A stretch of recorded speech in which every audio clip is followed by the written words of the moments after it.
Yo, shalom shalom watu wa Mungu. Amina sana. Naam, Bwana Yesu asifiwe. Amen. Hiyo ndio. Tuko hapa, tulikuwa kushuti, tupo location.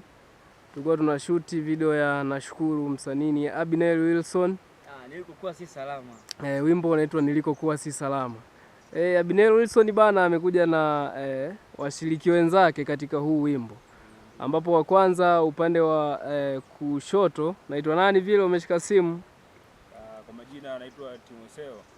Ya ndio. Upande wa kulia unaitwa nani vile? Kwa majina anaitwa Alex. Sawa sawa. Bwana wanakuambia from the street to the stage. Ndio kitu Abinel anachofanya bwana. Anataka revolution for change. Ni huduma lakini pia vile vile ni namna ambavyo anataka Mungu amuinue.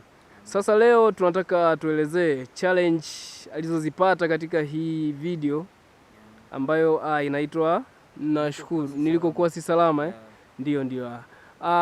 Mlianza saa ngapi kuja kushuti na maandalizi yalikuwaje? Kwanza nimshukuru Mungu kufika hapa. Ndio. Maana sio rahisi. Ndio. Kama tunavyojua kila kazi inakuwa na mambo mengi. Ni kweli kabisa. Changamoto ni nyingi. Ndio. Kufika hapa tunamshukuru Mungu. Kwa kweli tulijipanga vizuri. Kuna watu nilikuwa nimeshaandaa lakini ndio hivyo wengine hawajafika. Ni moja wapo ya changamoto hizo. Ni kweli. Nashukuru Mungu tumelifanya tukio leo tulimeenda vizuri japo kulikuwa na changamoto. Ukiangalia location yetu hii kuna miba humu, kwa hiyo tunachomwa namna fulani.